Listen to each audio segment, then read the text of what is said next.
Room లోకి వచ్చేసాను. లేచి కొట్టవా? తలుచుకుంటే నవ్వు వస్తుంది కదా. నువ్వు బాగున్నప్పుడు ఎవరు పట్టించుకోలేదు. ఇప్పుడు వచ్చి అది కావాలా ఇది కావాలా అని అడుగుతున్నాను.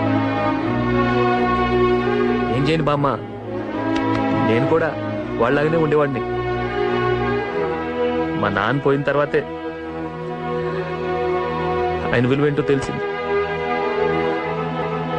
మిగతా వాళ్ళ గురించి నాకు తెలియదు.